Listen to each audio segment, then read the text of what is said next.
Mga kababayan, mga katambay, kamusta po ang lahat? Nagbabalik po muli ang inyong katambay, si Katambay Manong po, dito po sa Tambayan Makabayan. Sana po nasa mabuti po tayong kalagayan lahat, mga kababayan. Magandang umaga po muna, tanghali, hapon, gabi. Madaling araw po sa atin lahat, saan masulok na ating bansa, saan masulok sa bansa tayo naroon, o saan masulok sa kabilang panig ng mundo tayo naroon, ay maingatan po tayong lahat, mga kababayan. Ito pa, pakinggan po natin mga tambay, ito pong pahayag ng ating Vice President, yung kanya pong update, dahil malapit na po siyang umuwi, bumalik sa ating bansa. At syempre po, lahat po ng katanungan ay sinagot niya po, mga kababayan. Pati po ang pagresponde o yung napaaganda po niyang yung maganda pong ginagawa ng Office of the Vice President sa pagresponde po, lalong-lalo po dito po sa ating bagyo o mga pagbaha sa ating mga lugar, mga kababayan, sa buong Pilipinas. Painggan po natin ang ating Vice President, mga kababayan. Ito po, umpisa na po natin. Thank you, ma'am. Sorry, ma'am. Usual po, kamusta po si tatay on your last visit on this trip, no? Opo, okay naman siya. Okay naman Ang talaga. Naniinit na bulo. Okay. So, yes, okay lang. Si former President Duterte, sabi niya na siya kanina, no, kung ano yung mensahe niya para sa mga kababayan natin na nag-aantay sa labas, nag-aantay ng balita, patungkol sa kanya, at nandito dahil nagpapakita sila ng support para sa kanya. Sabi niya, okay lang ako, huwag kayong mag-alala. Yun ang kanyang message. Well, how do you feel po? How of this being your last liberal visit, and when do you think you can be back? Well, may schedule na ako. Hindi ko pa lang siya ma-announce. May pinag-usapan ako pina-schedule sa mga susunod na mga weeks. Hindi ko pa lang siya ma-announce dahil wala pa akong ticket. So, nothing definitive until meron ng break session. Pero meron ng schedule para sa pag-visita. Wala pa ho siyang bili naman sa inyo? Sa akin, wala naman siyang yung bili niya is yung kanyang yung wag na daw siya bisitahin, wag na daw siya balikan dahil nakakaatala daw. At sabi ko naman sa kanya, sabi ko, hindi pwede yun dahil ang daming nag-aantay doon sa labas na gustong bumisita sa iyo. Ay hindi sila makapasok. Kaya kami yung pumapasok para mapaabot namin sa iyo kung ano sinasabi nila at mapaabot mo naman sa amin kung ano yung gusto mong sabihin para sa kanila. So yun. Politika ba? Wala kayo napag-usapan? Wala kaming napag-usapan sa politics eh. Napag-usapan namin yung hopelessness, sabi ko hopelessness and frustration ba sa government. Yun ang napag-usapan namin na doon. Pero sa politika, wala kaming napag-usapan kanina na politika. Okay, questions? Ma'am, salamat po sa update kay dating Pangulong Rodrigo Duterte. At po sa mga tanong namin ngayon, ma'am, pabor po ba kayo sa panukala ni Senator Robin Padilla na ibaba ang minimum age of criminal liability, mga batang edad 10 to 17 na masasangkot sa karumal-dumal na krimen tulad ng murder, rape at drug-related cases? Hindi na muna ako mag-comment yan, no? Dahil hindi pa naman siya pinag-uusapan doon sa loob ng Senado. Kapag meron na silang mga committee hearings, we will make sure na the voice of the Office of the Vice President will participate in the committee hearings of the proposed bill of Senator Robin Padilla. Thank you, ma'am. Ma'am, sangayon po ba kayo sa paraan ng anunsyo ni DILG Secretary John Vic Remulla na suspension of work and classes na may halong biro? Marami po kasi mga netizens ang nagsasabing dapat seryoso at may malasakit ang ganitong mensahe, lalo na kaligtasan po ng publiko ang nakataya. Yes. Ano ang biro? Sinasabi niyo mga abangers ganito in the manner that it was actually put out for the public to actually read about. Sinasabi niyo mga abangers, ito pong update, mga abangers, ganito ganyan. So, sandali Even the gets.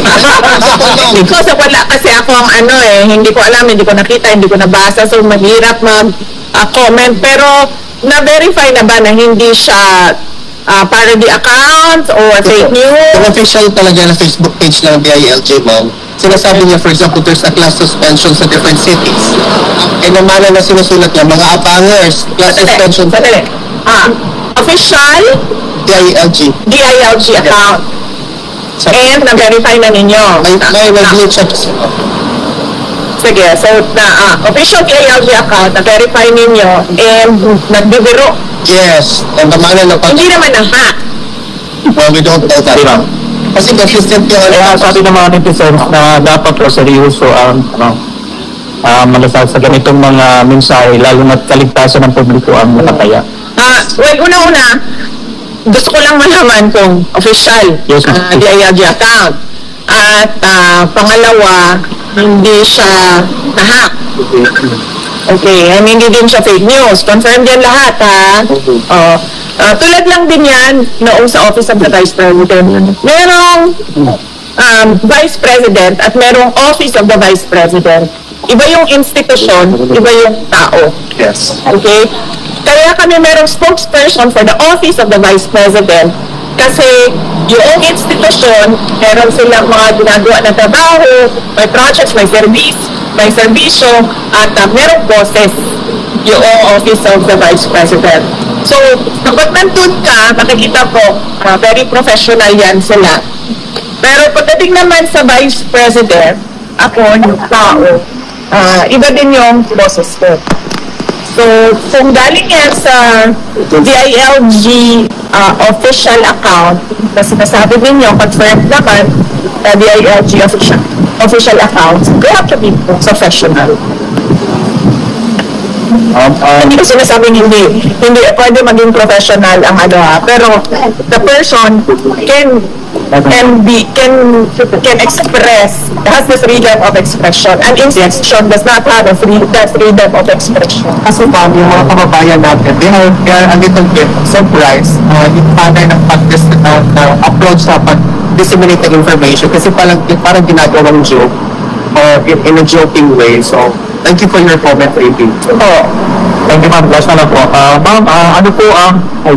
Question lang po, kasi nababantay din ako po sa inyo yung pagpinayan ng Francis Arts sa motor ng transfer of law na ibalitan niyo po PRT at ano po ang Hindi, sorry. Hindi namin napag-usapan yung balita na yan na hindi ko napaabot sa kanya yan ngayon.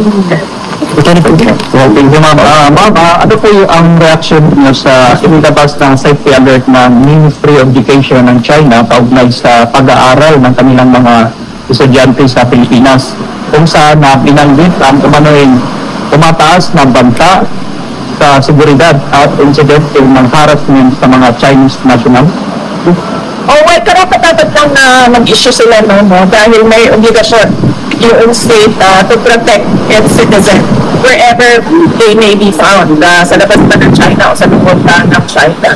So, kung merong mga ganun na pangyayari na nadidelikado yung buhay nila o merong harassment, merong threats na nangyayari, ay dapat bigyan nila na sapat na warning yung kanilang mga citizens para sila naman ay makapaghanda at meron silang magagawa para sa protection ng sarili. Thank you, ma'am. Did you have a comment? Kasi sinabi ng Senate mismo, ni Senator Gatchalian, I think, he said that the Senate will convene as a high impeachment court on the 4th of August to hear out the impeachment complaint against. Do you have a comment with respect to this? Kasi this is exactly 1 week after the SONA ng Pangulong Bongbong Marcos. Hindi na muna ako mag-comment about sa impeachment kasi merong spokesperson for the impeachment topics. Ito yung Michael Thomas. If you can find time to reach out to him to ask him questions about the impeachment, then you would gladly answer questions about the impeachment. Thank you. do you have any expectation na sana i-bring up ni President Trump kay Presidente Marcos Jr. ang issue ng ICC and about former President Duterte. Wala akong expectation. Wala akong expectation na i-bring up niya doon anything favorable to former President Rodrigo Duterte. Likely, i-bring up niya doon, pero ang kanyang sasabihin ay things that are unfavorable to President. He will really defend what they did to the former president. No, I meant on the part of President Trump. President Trump to President Marcos? Mayroon ba sila? Wala pa po sa special. Wala pa po according to the official schedule. Wala pa po according to the official schedule for the day. So, yes, Any questions? Madam, congratulations po sa disaster response ng OPP. Napakaganda, positive po. Mga comments ang netizen patungkol sa inyong disaster response. Paano niyo po hulipin sa yung of the Vice President ang dating dito samantalang patagal na cover natin dito, ma'am? paano nauutosan yung mga tao doon? Ano niyo po sila na Okay. Well, unang-una kasi, ang Disaster Operations Center, nung tayo ay pumasok sa Office of the Vice President, in-institutionalize na natin siya. Kasi nakita namin, isa ito sa mga pinakamaraming requests na dinadala ng mga taong bayan na sa Office of the Vice President. Yung tulong kapag merong kalamidad. Yan ang isa sa top 3 na hinihingi. Ang una is medical and burial assistance. Ang pangalawa is disaster relief. Yan yung pangalawa na hinihingi ng taong bayan. So, ang ginawa namin, in-institutionalize namin. Ibig sabihin, gumawa kami ng isang center at isang team ng mga tao na yun lang yung gagawin nila. Itong mga tao na ito ay araw-araw na monitor kung saan merong emergency, saan merong disaster sa buong Pilipinas. Pagkatapos itong mga tao na ito, pag nakita nila sa mga reports na merong kailangan bigyan ng tulong o merong nag-request ng relief kahit saan man, binabato nila sa satellite offices natin. Nakapreposisyon lahat doon ang tulong sa satellite offices, and then yung satellite offices, meron silang assign din ng mga tao for disaster response. Tapos sila na yung pupunta kung saan man kailangan pumunta yung tulong at opisina. So meron silang standard operating procedures na ginawa natin para susundan nila yon. Kapag wala doon sa nakalista na mga kailangan nilang gawin, kapag wala doon na sila nagtatanong sa USEC namin, or tapos yung USEC namin magtatanong din sa akin kung ano ba ang gagawin. Tulad ng example, noong isang araw or kahapon pa yon, kung saan lumabas yung mga bus na tumulong sa mga na-stranded sa mga ruta nila. Yun kasi ang allowed lang sa buses namin is may oras lang na allowed na lumabas sila. And ito yung peak hours kasi augmentation laang yung tulong na binibigay natin, no? Nag-augment tayo sa peak hours ng mga taong nagpabiyahe. Kahapon, sobrang dami, no, mga humihingi ng tulong ng mga stranded. Nagpaalam sila sa akin kung pwede ilabas yung mga bus. And then sabi ko sa kanila, pwede ilabas yung mga bus dahil emergency na yan. At hindi na natin kailangan magpaalam pa na lalabas yung bus natin, labas doon sa peak hours na allowed mag-fly yung buses. So, ganun yung in-institutionalize namin, tapos merong standard operation procedures.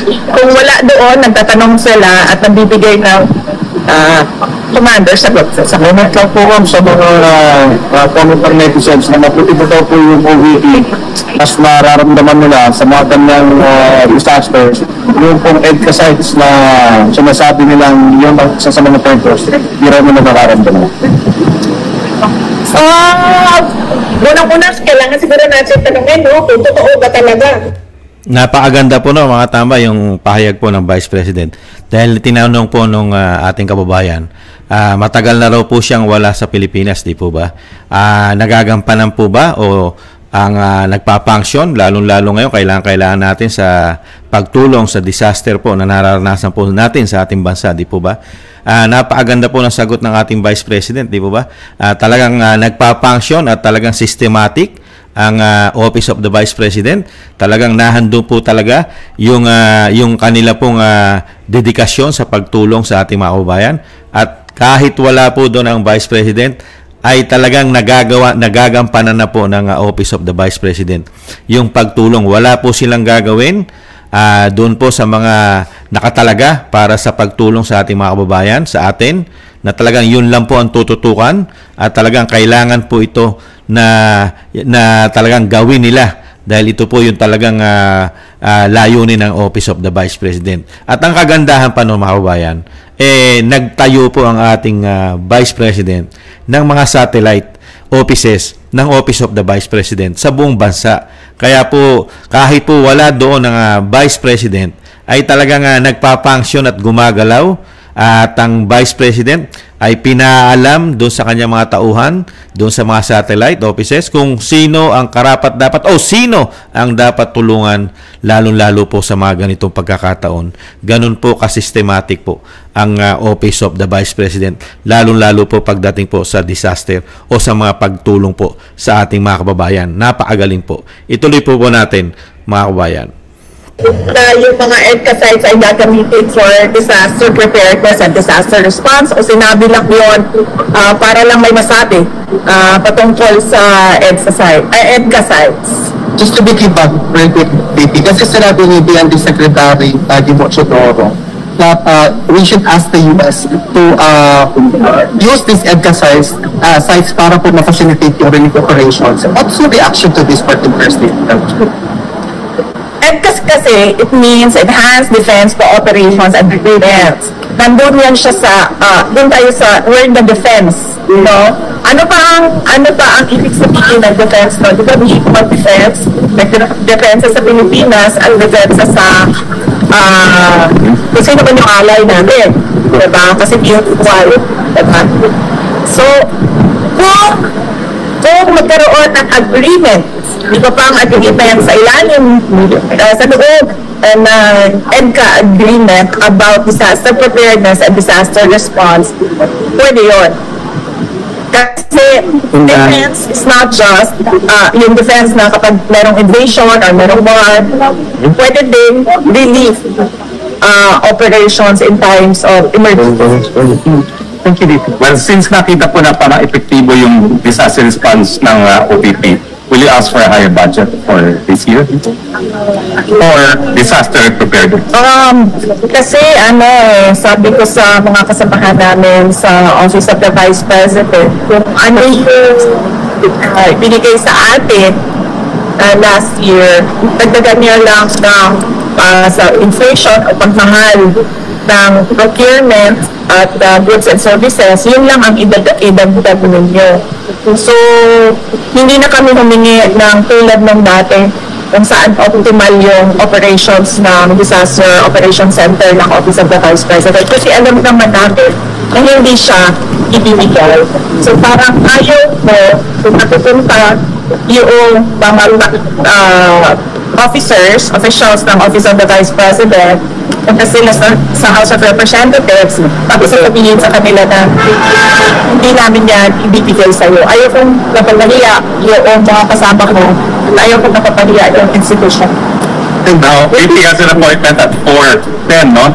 So, unless last question, tapos yung mga first-timers, pagbigyan natin sa pictures before, di ba ba? Yes. Miski konting panahon lang. Yes. Minsan po sa mga patuloy po ng mga supporters ni Tatay Digong na nag-ikot dito ang buong mundo, bringing home tapos sa mga kababayan natin Pilipino. So, salamat po ng kami. Yes, unahin ko naman ay sa mga kababayan natin. Ang kababayan namin, ang Office of the Vice President, ay makaya ang disaster operations at gagawin namin para sa disaster response. Dalawa po yung nandyan sa loob ng center namin. Una-una is yung mga kalusugan trucks namin, nagdadala sila ng hot meals sa mga responders. Pangalawa, meron kami yung relief. Relief, food and not food. Yung relief na pwede maibigay ng Office of the Vice President. Kailangan natin laging handa tayo sa mga ganito dahil alam natin taon-taon pabalik-balik yung bagyo. Hindi naman itigil ang pagdating ng bagyo sa aming bansa. Dalawang bagyo lagi ay unang-una pagbaha at mga landslides. So yung mga tao na alam nila na flood-prone areas sila o danger zone area sila sa landslide ay dapat maganda sila pagdating ng bagyo or tagpunan. At ano yung sa Yung patuloy na pagtitipon ng mga supporter ng tatay. Sa aming mga kababayan sa buong mundo at sa Pilipinas na patuloy ang pananawagan na iuwi at ipalaya na si dating Rodrigo Duterte ay nagpapasalamat kami. Alam ni dating Pangulong Rodrigo Duterte na meron tayong mga ginagawang rallies, pagtitipon, ang pananawagan. At nasabi nga niya sa aking kahapon na sana ay bigyan siya ng pagkakataon ng Diyos na personal ang kanyang pagpapasalamat sa inyo lahat sa inyo magpapakita ng suporta at pagmamahal. Yan po mga tambay, ang pahayag po ng ating Vice President. Napakaganda po. Talagang lahat po ay nagagampanan po niya bilang siya po ay isang Vice President, mga tambay. Ang Office of the Vice President ay talagang nagpa-function po at napakaganda po. Systematic po ang kanilang ginagawang paglilingkod po sa atin, mga kababayan. At ito po mga tambay, tingnan po natin yung Office of the Vice President. Kung paano po sila mag-response at kung paano po nagiging maayos lahat ang kanilang ginagawa. Ito po, pakinggan lang po natin, kapiraso lang po itong balita.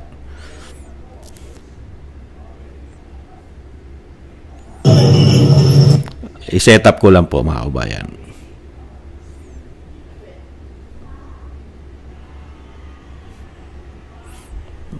Sandali lang po. Ito po.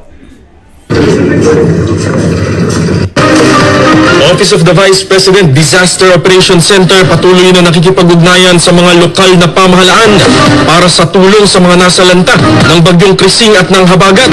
Kasama natin nagbabalita, Radyoman Gerald B. Ulep.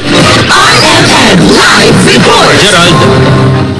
Patuloy lang nakikipag-ugnayan ng Office of the Vice President o OVP sa mga local government directors sa Disaster Risk Reduction and Management Offices para sa isasagawang relief operations sa mga sinalanta ng bagyong Krising at Habagat. Bukas, magpapadala ang OVP ng relief items at kalusugan food trucks sa mga lugar na naapektuhan ng bagyo at southwest monsoon. Kasunod na rin ito ng pag-arantado ng kalusugan food truck na naghatid ng agarang tulong sa mga residente sa Quezon City na apektado ng baha ngayong araw. Agad kasing tumuhan ang Office of the Vice President Disaster Operations Center sa Barangay Manresa sa Quezon City para maghatid ng hot meals at tubig para sa mga evacuees, responders at iba pang mga volunteers. Matapos ang malakas na pag-ulan, umabot sa may 300 pack ng pagkain, biscuits at bottled water ang naipamahagi sa nasabing operasyon. Kasama mo sa DZSL RMN Manila, Radyoman Gerald B. Ulep. Tapak up! Nakita niyo po mga tamay, mabilis po ang aksyon ng Office of the Vice President. Napakabilis po kung umaksyon po sila. Yan po yan lang po yung nabanggit ng isang reporter. Pero kalat po ito sa lahat po na naapektuhan. Hanggat maaari po, nandiyan po ang Office of the Vice President, lalo-lalo po yung mga satellite po nila, yung offices, ay talaga pong nagpa-function. At syempre po, napakarami po sinagot ng ating Vice President sa mga katanong po sa kanya. At at naunawaan naman po natin lahat ang report ng ating Vice President sa ating mga Pilipino. Lalo-lalo po siyempre po paalis na po siya ron at may schedule na naman po siya. May schedule naman po siya ng balik, mga bayan. Kaya dito po sa mga sagot ng ating Vice President, lalo-lalo po sa mga nakikritiko o mga nakikriticize sa kanya, na sinasabing hindi nasa ng Vice President at ngayon ay binabagyo o binabaha ang ating bansa. Wala ang Vice President. Malinaw na po sa ating lahat na nakakaunawa. Kahit wala po ang ating Vice President sa ating bansa, ay nahandyan po ang Office of the Vice President. Dire-diretso po, nagpapangsyon, gumagalaw, kumikilos, at lahat ng pangangailangan abot kaya abot kaya na dapat gawin o sinasabing gagawin ng Office of the Vice President ay nagagawa po nila ang tulong sa abot ng kaya nila, mga kabayan. Lalo-lalo po yung sinasabi po ng Vice President na talagang limitado lang ang kanyang pondo ng kanyang opisina. Ayaw na ayaw pa niyang mapahiya. Kaya nga sinasabi ni Atty. Roque na panahon na para taasan ang kanyang pondo dahil nga po sa napakagandang response at paggawa, lalo-lalo po sa pagtugon po sa mga ganitong kalamidad. Ano po ang sagot ng Vice President? Ayaw niyang mapahiya. Ayaw niya dahil nga po ang Kongreso ay sila po ang nagdidikta ng pondo ng Office of the Vice President. Alam po natin, pinopolitika po ang Vice President pagdating sa ganyan. Hindi po ba? Kaya nga ini-impeach nila eh. Hindi po ba? At syempre po, yung iba naman po, naliwanagan na po natin ang pahayag ng Vice President. At syempre po, yung kalusugan po ng ating dating Pangulong Duterte ay nasa maayos naman po. Salamat po. Maraming salamat po sa mga dasal po natin at nananatiling maayos po at malusog ang ating dating Pangulong Duterte. At syempre po, nakakalungkot lang po dahil nga po yung inaasam-asam po natin ay hindi pa po napagbibigyan ng ICC. Lalong-lalo po yung kanyang pansamantalang kalayaan kahit po sana dito sa house arrest na po pwede po sanang magkasama-sama na po ang buong pamilya at mga kaibigan at napakadali na po mabisita nating mga Pilipino. Sana po makonsensya naman kahit papaano ang ICC kahit alam po natin na ito po umano ay nakipagsabwatan mismo sa gobyerno gamit po ang pera umano ng taong bayan. Alam po natin sa ating mga sarili na nakipagsabwatan po talaga, mga kababayan. Grabe po. At sana rin po, tinakil din po at tinanong po ni Atty. Roque na sana po, tanungin po ni President Trump. Sana po, tanungin ni President Trump ang Pangulong Marcos about po dito sa ICC. Lalong-lalo po sa ginawa ni President Marcos dito po sa dating Pangulong Duterte na pagkidnap at pagpapatapon sa ICC. Sana po, banggitin po at tanungin po sana ni President Trump ang Pangulo po ng Pilipinas. Bakit niya ginawa o bakit niya ginawa?